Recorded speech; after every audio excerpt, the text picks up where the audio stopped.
Are you awake? Where's Terra? She turned into something and flew off. She looked like...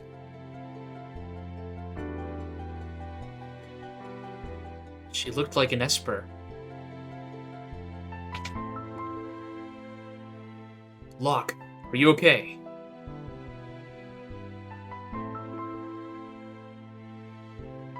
Something happened to Terra. There must be some connection between her and that Esper. We need to find her. Witnesses said she went streaking westward across the sky, beyond Figaro.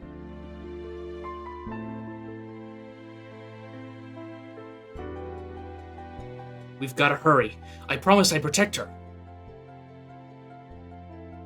Locke, let's not get ahead of ourselves. The Empire will be back again for that Esper. And someone needs to protect Bannon.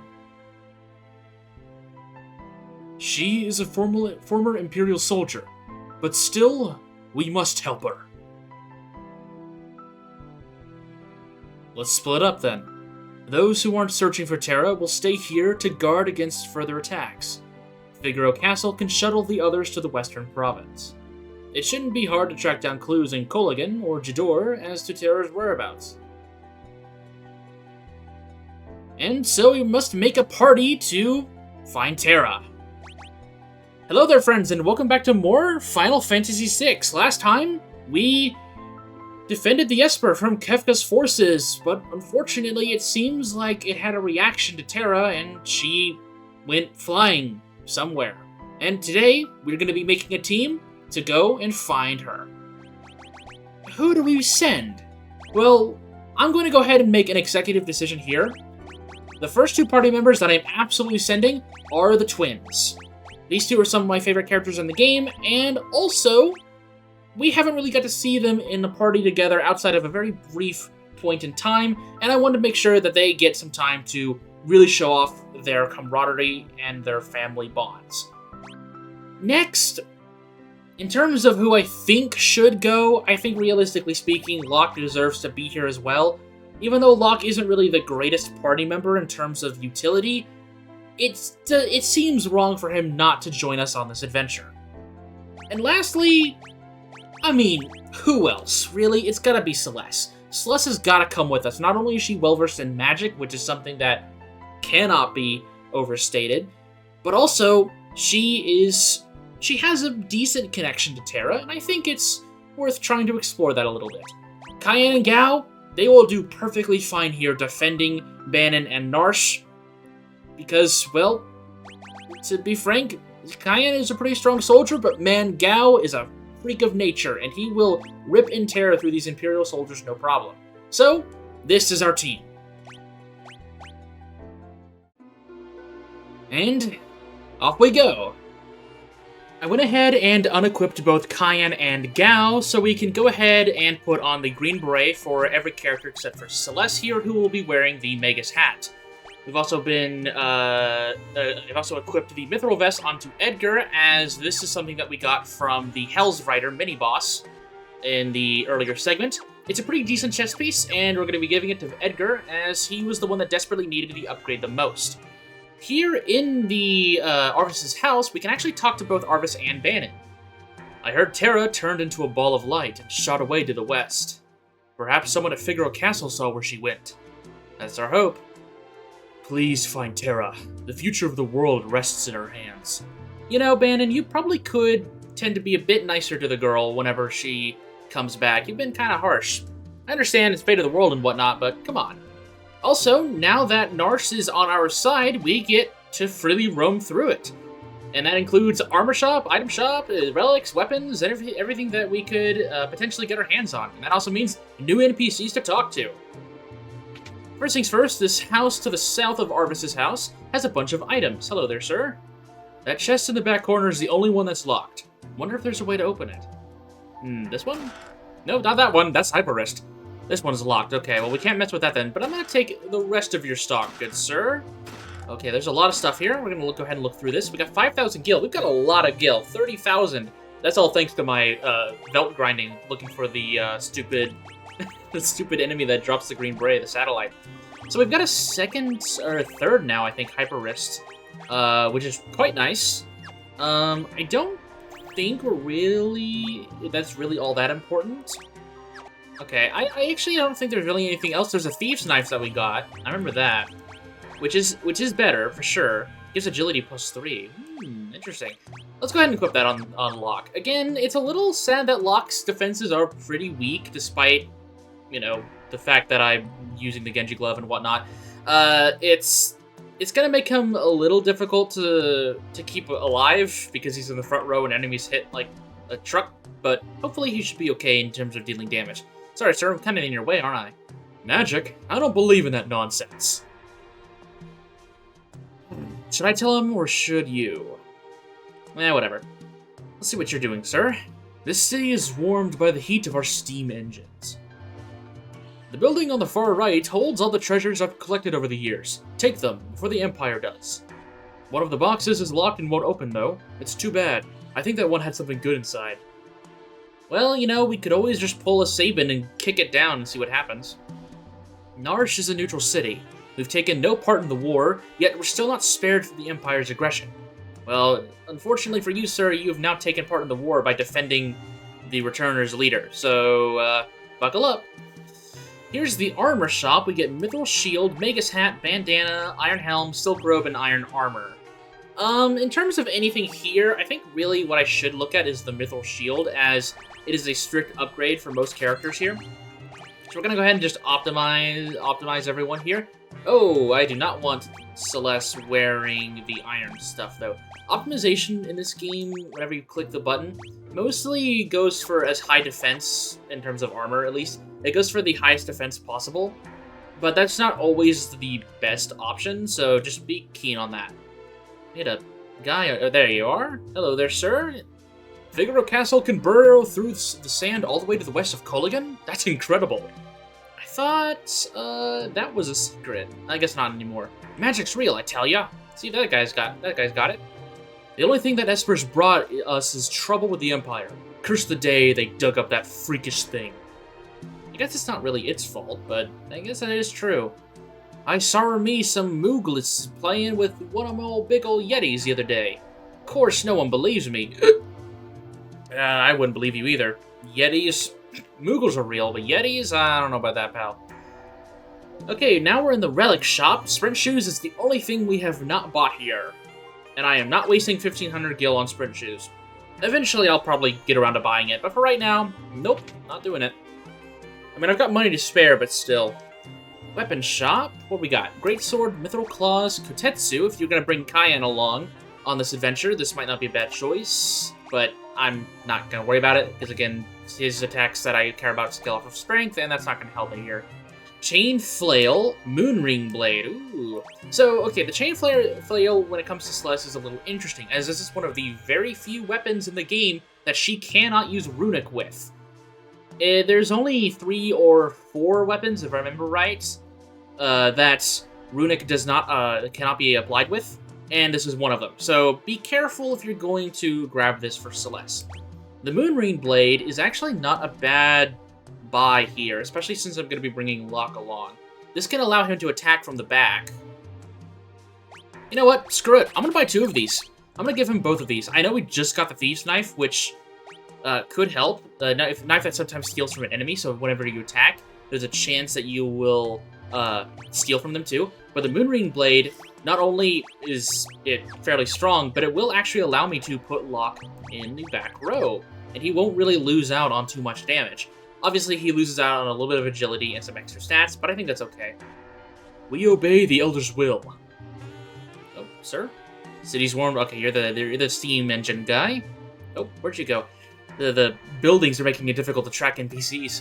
I saw a ball of light shoot off towards Figaro Castle. It almost looked like a person. Well, you know, that seems to be the trend here, you know? There's a back room here. Anything? Actually, is there anything we need here from Narsh in terms of stuff? We need 2 chests and an item. Okay, we need to be on the lookout for that then. Okay, there's one more house up here by the relic shop that we haven't been inside. Let's go ahead and look at that. This is the Elder's house. Okay. To be honest, I'm still not sure what I should do. I want to avoid war, but on the other hand... Yeah, it's a tough decision, bro. Especially if you're the leader of a nation. And inside of his house clock is a elixir. Can't read his personal diary, unfortunately. There's no bed in here, so I guess he just kind of sleeps standing up. I'm kind of one of those people that, as long as I just kind of, like, lean on a wall or something and cross my arms, I can usually just go to sleep no matter where I am. It's a neat little thing about me. Okay, no elixir in that clock. Let's go down here. No sleeping in here, though. This is a very interesting room. Anything in the armor or the fire? No? Nothing hidden in here. Just a kind of empty room. Okay. But that's about everything for us to see here in Narshe, except for this final adventuring room. And while I'm not going to talk to every single person in here, as there's a lot of people, I do want to grab this last treasure chest. Potion. That'll put us at 9 treasure chests and 3 items. This is all we're gonna get for right now, as there is one more treasure chest we have yet to get, but we're saving that for later purposes. Other than that, I am once again going to kind of leave this room empty, because they talk about things that we have no idea what they are yet, and so I don't want to just throw a bunch of random concepts at you guys without any prior notice. Which is funny to say, because my bios definitely do that. But these are my videos, not yours, and I make the rules. God damn it. Anyway, so we knew that there was someone heading towards Figaro Castle. That is our best lead on Terra. So I guess we should probably head that way. Let's go ahead and try to set up an auto battle here. Let's see what Locke's Moonring blades look like, the boomerangs. So we've got the Aura Cannon, perfect. And then we just throw some boomerangs here. Yep, nice. 166 damage, 157 damage, so we're not really losing out on damage at all. In fact, we're doing a little bit more. And Locke can attack from the back row. This will make him, while not the most reliable damage dealer, still more reliable than he would be normally because, well, there's a chance that he won't die. But thankfully, Figaro is quite an easy walk. And we're here. King Edgar, welcome home. Nothing to say to Sabin? Unfortunate.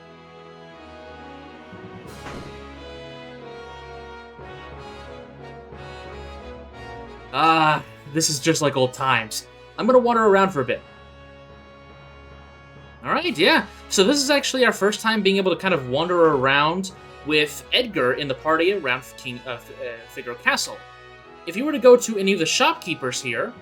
I can't take money from the king. You have a family, don't you? Just be quiet and take it. We can actually get discounts from the item shops here as long as Edgar's in the party. So we're actually going to go ahead and buy some stuff here.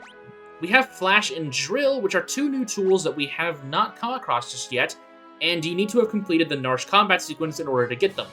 Flash attacks and inflicts darkness on all enemies, used with the tools command. This is similar to the Bioblaster, as its damage scales off of Edgar's magic stat, but it has a chance of blinding enemies rather than poisoning them. There we go. Drill penetrates an enemy's armor to deal severe damage. This is an attack that pierces physical defense, ignores row, and does a lot of damage based on Edgar's strength stat. This is going to be Edgar's main single target damage button, and I'm going to be using it a lot. A lot. So we're absolutely taking advantage of this sale to grab that. Similarly, with the item shop, we can get discounts here, which means we can get very cheap high potions, ethers, phoenix downs, what have you, without really much of a fuss. So I'm actually going to go ahead and take advantage of this. And let's buy 9 high potions, so we have a nice round 20. Let's go ahead and buy 2 holy waters, just in case we need it. Zombie status is not something we need to worry about just yet, but it's good to have it just in case. Because my notes aren't immaculate, and I might have skipped over something. I know I already have, and I'm going to have to rectify it in a future video. But hopefully we don't have to worry about zombie just yet. Here's our Chancellor. Welcome home, King Edgar. Please, take your time and relax within the castle. I'll do just that. This castle can move freely through the sand. We can even go under mountains if there is a desert on the other side. Yeah, so we rely on deserts in order to move with this castle, which is quite the feat of engineering, I must say so myself. We've broken off our alliance with the Empire. I sure hope so. Yeah, you guys say the same thing, that's alright. Let's see here. Let's go ahead and see what the... let's see what these guys say real quick. King Edgar, welcome home. Well, you know, if only you had seen the look on Kefka's face as we sank into the sand. I'm sure it was one of, befuddlement. We can stay here for, we can rest for a bit, but I'm not going to do that just yet. I do want to talk to you guys in here, though. Our king showers his attention on women. Oh, King Edgar! Who'd have thought we'd see the day when a human flew over a mountain range? Unbelievable, isn't it? I like that all of these NPCs, most of them at least, have new dialogue here. It's a nice attention to detail. Let's go ahead and go down here, though. Figaro Castle. You've had a long and difficult journey. You must be tired. Why don't you rest for a while? Who are you telling me then? Alright, I'll do what I want. Okay, I guess we'll go over to the right side here. I just want to go ahead and see if there's any more new dialogue that we can talk to. Let's talk to these scholars here. Nothing new there. You need to get beyond the mountains. Well, this castle can't fly over them, but it can dive under them. Talk to the man in charge of the engine room. Yeah, that'll probably be where we end off this exploration. You've had a long and difficult journey. Okay.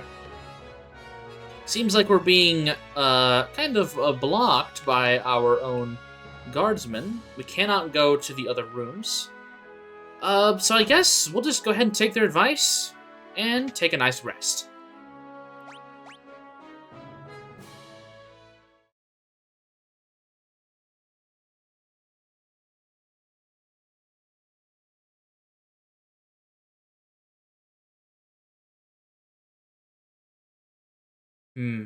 Castle hasn't changed much.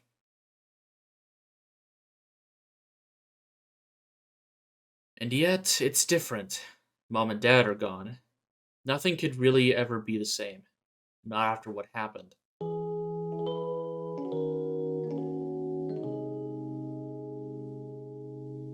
Tonight, worse he's been. So, if he should...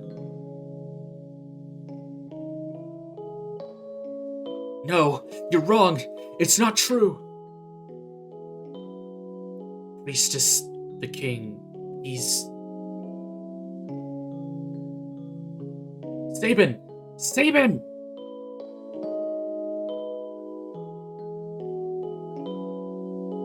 Dad couldn't have.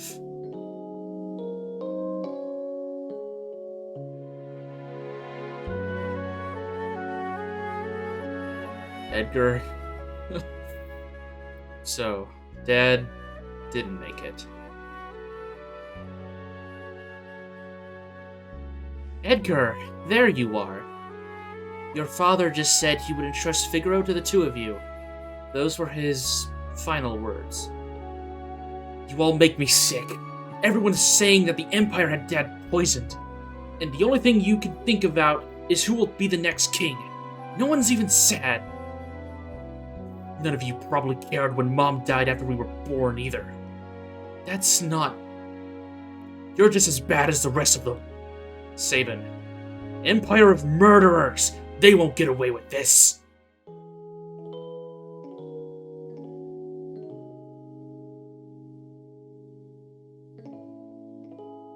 Priestess, leave us.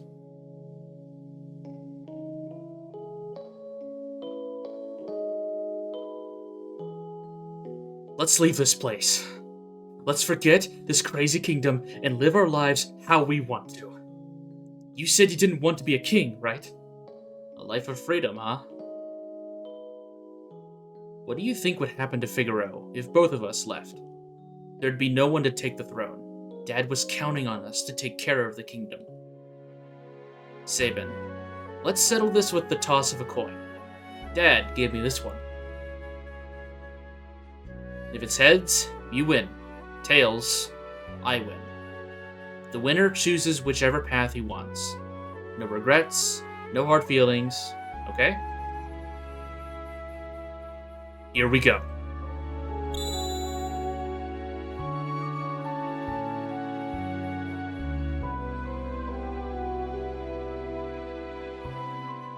And you chose your freedom. It's already been 10 years. That little shrimp has grown into a whopping lobster. And you're a king crab. Sabin, do you think Dad would be proud of me? Don't you ever doubt that. I'm sure he's beaming with pride, wherever he is. 10 years. Where is the time gone?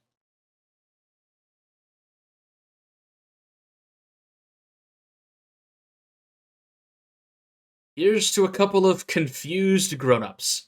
Drink. Here's to Dad. To Mom. And to Figaro.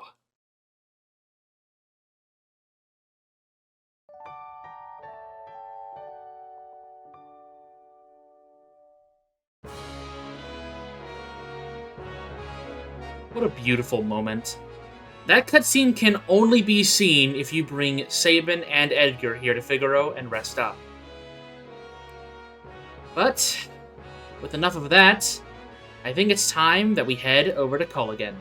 So, time to head towards the engine room and see what's going on.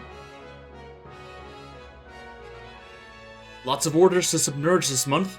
I can take you to the desert beyond the mountains if you'd like. Let's go. I would like to say that, once again, the brothers are probably my favorite characters in this entire game. Because, as a sibling myself, I just resonate with them so much. And this is a very impressive piece of engineering here. And they only get better from here. But hey, we've arrived here in Culligan. Have a safe trip. Yes, of course. Let's go ahead and head out. But I think this is actually a pretty decent stopping point for today. So, next time on Final Fantasy VI, we're going to reach Culligan, explore around there a little bit, and see what else is surrounding this newfound area. So, with that said, I'll see you soon.